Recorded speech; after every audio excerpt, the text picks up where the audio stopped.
कोई ऐसी प्रॉपर्टी जो आपने साल 2 साल पहले बाई करी होगी तो ऑब्वियसली इस टाइम पे आपको वो रेट बिल्कुल नहीं मिलने जा रहा। और रेट क्यों नहीं मिलने जा रहा, क्योंकि ऑब्वियसली आपको पता है इन्वेस्टर इस टाइम पे जो बड़ी ट्रेडिंग कर रहा है, ये जब तक नीचे नहीं गिरता तब तक आपने अपने माइंड में रखना है, चाहे हुकूमत कोई भी नई पॉलिसी दे दे, चाहे टैक्स लगा दे, चाहे टैक्स माफ़ कर दे, 61, 62 और 63 को लेके बहुत ज़्यादा परेशान है। इनकी परेशानी का हल मैं समझता हूँ बैरिया टाउन कराची के अलावा किसी के पास भी नहीं। अस्सलामुअलैकुम, मैं हूं एहसान इमाम, आप देख रहे हैं मेरा यूट्यूब चैनल। और बैरिया टाउन कराची की मार्केट, रियल इस्टेट मार्केट का क्या हाल है और कितना हाल मज़ीद जाके बिगड़ेगा, आज हमने अपनी इस वीडियो में दो टॉपिक्स पे बात करनी है। एक बैरिया रिफैक्ट्रीज को लेके बात करते हैं और हम बैरिया की करंट मार्केट को लेके बात करते हैं, क्योंकि सोशल मीडिया प्लेटफॉर्म देखते हैं, बहुत सारी चीज़ें हमें ऐसी नज़र आ रही होती है कि शायद बैरिया टाउन कराची की मार्केट बहुत तेज़ी से अब ग्रो करती नज़र आ रही है। और उसके बैक हैंड पे क्या वजूहात हैं कि बाकी ऐसा है या इसके पीछे कोई हकीकत नहीं है, तो यही तमाम चीज़ें हम अपनी इस वीडियो में डिस्कस करेंगे। मेरी वीडियो को पूरा देखिएगा और साथ साथ हम फैक्ट्रीज़ को लेके या प्रेजेंट 61 62 के हवाले से भी कंप्लीट डिस्कशन आज इस वीडियो में लेंगे कि आया बैरिया टाउन कराची का क्या माइंड है, इन तीनों ऑपरेशंस को देना है नहीं देना, और इनकी यहाँ करंट क्या प्राइजेस चल रही हैं। सबसे पहले तो बात कर लेते हैं हम रियल इस्टेट मार्केट को, और ये मैंने अपने बहुत सारी वीडियो ब्लॉग्स बनाए हैं जिसके अंदर मेरे चैनल पर मौजूद भी है, और वो मैंने कोशिश करी है कि जो रियलिटी पे बात हो वही की जाए और उसी से रिलेटेड हम हमेशा से बात भी करते हैं, ताकि आपको जो भी मैसेज पहुंचे हमारी तरफ से वो बिल्कुल अथेंटिक मैसेज हो। क्योंकि बैरिया टाउन कराची में मैं पिछले 3 साल 4 साल से रह रहा हूँ, यहाँ पर रियल इस्टेट का काम भी पर्सनली देख रहा हूँ, कंस्ट्रक्शन के हवाले से भी हम चीज़ें देख रहे होते हैं, और कुछ चीज़ें ऐसी होती हैं जो कि हम रातों दिन यहाँ पर घूम के फिर क्या आइडिया कर रहे होते हैं कि आया ये बात हकीकत है या नहीं है, मार्केट के अंदर आने वाले टाइम पे कोई बूम आएगा या नहीं आएगा। तमाम चीज़ों का हमने एनालिसिस की होती है, वही तमाम चीज़ें आप लोगों से वीडियो के थ्रू डिस्कस कर रहे होते हैं। सबसे पहले तो मैं आपको बताता चलूँ, रियल इस्टेट मार्केट सिर्फ बैरिया टाउन कराची की नहीं, ऑल ओवर पाकिस्तान की जो है मार्केट, एक तरीके से हम जो नाम लेते हैं कि क्लैप्स कर गई है, तो जी हाँ, हकीकत भी यही है कि तमाम मार्केट्स जो है ना क्लैप्स करके गई हुई। जो रियल इस्टेट मार्केट में जो वैल्यूज़ चल रही थी, बैरिया से हट के हम बात कर रहे हैं कि जहाँ पे भी सपोज़ करें कि 1 करोड़ की कोई जगह थी, तो वहाँ पर भी अमाउंट डिक्रीज़ होके तकरीबन कोई 75 और 80 के बिटवीन हुई है, यानी कि 2 मिलियन से 3 मिलियन का वेरिएशन तमाम जो है प्रॉपर्टीज़ के अंदर आया है बैरिया टाउन के अलावा। बैरिया टाउन कराची जाहिर सी बात है एक नई सोसाइटी है, डेवलप सोसाइटी है, यहाँ पर इन्वेस्टर का रुख ज़्यादा है, तो उस हवाले से अगर हम बैरिया टाउन कराची की रियल इस्टेट मार्केट को देखें तो तकरीबन 50% का अमाउंट हमें ऑन ग्राउंड जो प्लॉट्स हैं उसके अंदर बड़ा क्लियरली नज़र आया है। और उसके बाद मज़ीद जो वैल्यूज़ थी ना वो स्टेबल होती नज़र आई हैं कि नीचे नहीं गिरी है।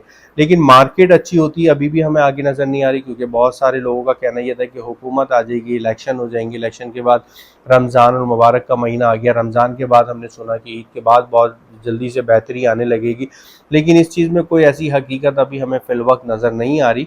और नज़र ना आने की एक वजह यह है कि जो हमारे शरई सूद का जो सिलसिला चल पड़ा है, वो जो 22 से 23% इस टाइम पर मौजूद है, वो जब तक हमारी गवर्नमेंट या हमारा स्टेट बैंक इसको नीचे नहीं करता, जब तक ये सूद वाला जो मामला, जो जिसको हम इंटरेस्ट कहते हैं, जो बैंक में रख के हमें प्रॉफिट मिल रहा होता है, क्योंकि एक भारी तबका इन्वेस्टर का ऐसा मौजूद है जो कि वो चाहता है कि मैं इजी अर्निंग कर सकूं, तो इजी अर्निंग के लिए उसके लिए एक अच्छा बेस्ट ऑप्शन यही होता है कि वो अपने पैसे को बैंक में रख दे और बैंक से इंटरेस्ट हासिल करता रहे।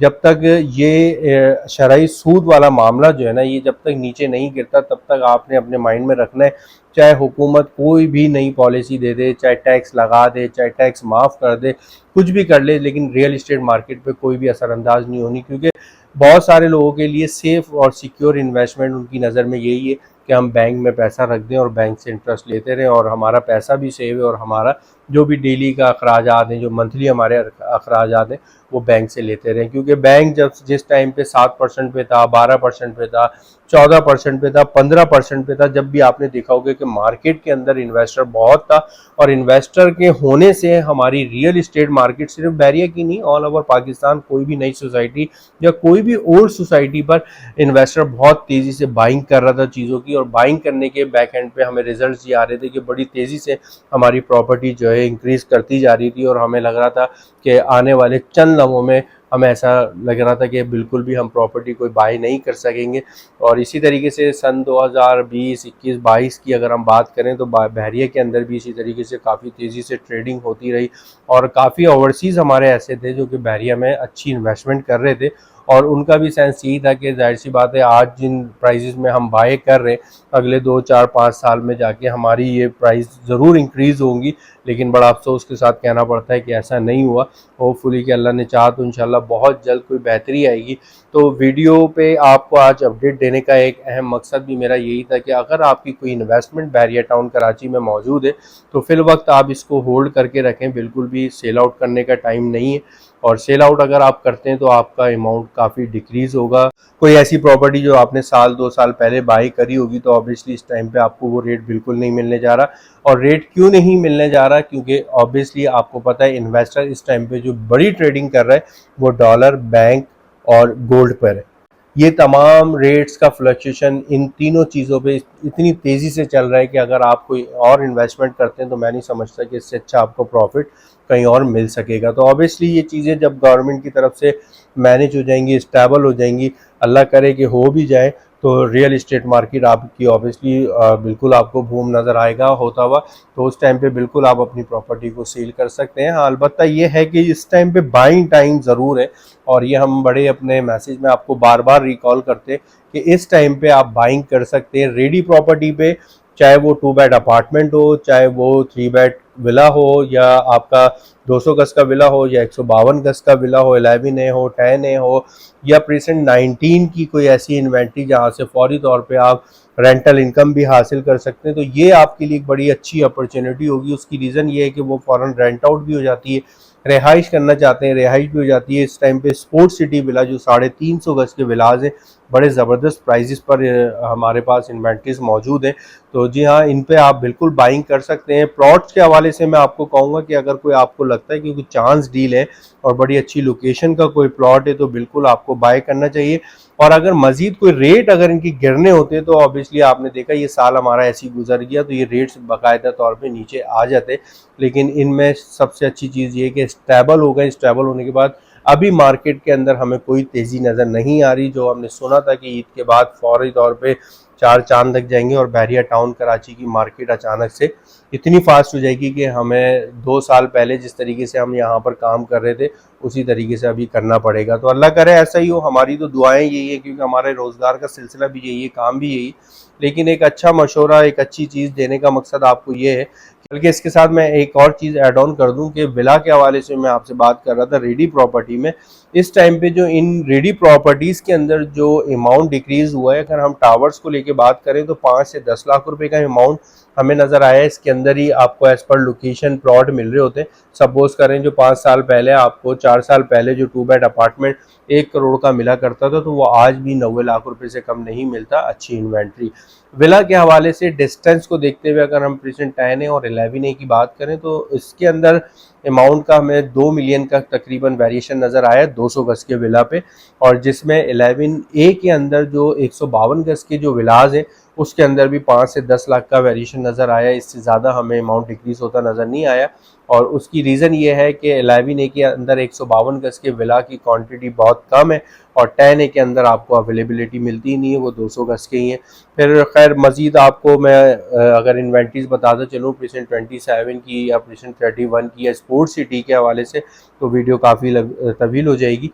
तो हम बात कर लेते हैं अब इफेक्टिव्स को लेके जो कि प्रेजेंट 61, 62 और 63 को लेके बहुत ज़्यादा परेशान है। इनकी परेशानी का हल मैं समझता हूँ बहरिया टाउन कराची के अलावा किसी के पास भी नहीं। और बहरिया टाउन कराची इनकी कोई भी सुनवाई ना कर रहा है और ना ही अगले 5 साल 4 साल में मुझे करता नजर आ रहा है।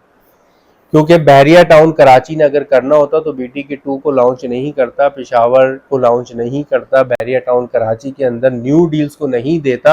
पहले प्रेजेंट 61, 62 और 63 में जो हमारे ऐसे इफेक्टिव्स मौजूद हैं, इनको हम इफेक्टिव्स इसलिए कह रहे हैं कि ऑब्वियसली ऑन ग्राउंड फाइल्स नहीं है आप लोगों के पास, लेकिन ये तीनों प्रेजेंट सेव हैं। ये मैं आपको भी इंडोर्स करता हूँ इस चीज़ को और बहरिया भी आपको इंडोर्स करेगा। लेकिन बहरिया ने कब देने, उसका आइडिया ना मैं आपको दे सकता हूँ, ना बहरिया टाउन कराची खुद दे सकता है। अगर बहरिया चाहे तो वो कल ही दे दे, लेकिन मुझे असरात बहरिया के बिल्कुल नज़र नहीं आ रहे। अगर बहरिया ने इन तीनों प्रेसिडेंट्स को देना होता तो मैं समझता हूँ न्यू डील देने के बजाय, कोई न्यू फार्म हाउस की डील देने के बजाय, BTK 2 को देने के बजाय, या पेशावर की लॉन्चिंग को देने के बजाय, मैं समझता हूँ कि वो आपको प्रेसिडेंट 61, 62, 63 दे देता। और देना भी चाहिए बिल्कुल। और हमें अंदाज़ा है कि आपके पास ये फाइल्स 10 साल से पड़ी हुई है, और 10 साल पहले अगर हम बात करें रुपए की तो कितना रुपया डी वैल्यू हो गया। उस टाइम पे आपके 14 लाख, 15 लाख, 16 लाख, जो भी आपने वॉट एवर अमाउंट 125 गज में पे किया हुआ था, आज उसकी वर्थ बिल्कुल भी नहीं है। क्योंकि 2014 के अंदर हम छोटी गाड़ी आसानी से एक बड़ी लग्जरी गाड़ी खरीद लेते थे तकरीबन 1.5 मिलियन के अंदर। आज हम वही लग्जरी गाड़ी यहाँ पर तकरीबन 3 से 4 मिलियन के अंदर आपको कोड होती नज़र आ रही है। तो ये गाड़ियों के प्राइसेस नहीं बढ़े, ये रुपए की कदर में फ़र्क आया है। और रुपया आपका क्यों नीचे हुआ वो आपको मैंने शुरू में ही बता दिया कि हमारा जो सूद वाला मामला है, जिसको मैं बराह रास्त आपको कह भी रहा हूँ, जो शरई सूद का जो इंटरेस्ट वाला मामला है 22 से 23% बैंक में चल रहा है, ये तमाम चीज़ें इसी वजह से हुई हैं। और ये वजह क्यों हुई है? ऑब्वियसली हमारे पास फंड्स नहीं है, हमारे गवर्नमेंट के पास मामलात नहीं है, तो गवर्नमेंट चाहती है कि वो आपका पैसा अपने पास रखे ताकि हम दिवालिया होने से भी बच सकें। तो खैर ये बात फिर कहीं और पहुंच जाएगी। लेकिन प्रेजेंट 61, 62, 63 के हवाले से मैं आपको यही कहूँगा, कोई ना कोई अच्छा डिसीजन लीजिएगा, लेकिन तब जब मार्केट में कोई बेहतरी हो। क्योंकि ये तीनों प्रेसिडेंट्स में बड़ा टाइम टू टाइम सट्टा चलता है और अचानक से रेट्स ऊपर जाते हैं। इस टाइम पे तो कोई रेट नहीं है इन तीनों फाइल्स का, लेकिन ये है कि प्लस माइनस 1 लाख, 1.25 लाख या 50,000 के बिटवीन हमने देखा 2-4 महीने में मार्केट के अंदर ट्रेडिंग हो रही होती है। कोई चीज़ 1 लाख ऊपर में बिक जाती है तो थोड़े एक हफ्ते बाद पता चलता है वो 1 लाख उसका रेट नीचे हो गया, लेकिन इसी के बिटवीन चल रही है। और प्लस में कुछ भी नहीं है, माइनस में ही है। और अगर हम माइनस की बात करें तो तकरीबन कोई 5 से 6 लाख रुपए माइनस का रेट मुस्तकिल चलता आ रहा है। इसके अलावा आपके पास बहुत सारे ऑप्शंस हैं, वो ऑप्शंस के लिए आप मुझसे बिल्कुल रब्ता कर सकते हैं मेरे दिए गए नंबर पर। और मैं मज़ीद भी आपको थोड़ा सा गाइड कर दूंगा कि आपके लिए क्या बेस्ट ऑप्शन है, आप क्या चीज़ अवेल कर सकते हैं। तो अगर आप बेहतर समझें तो बिल्कुल मुझसे रब्ता कीजिएगा।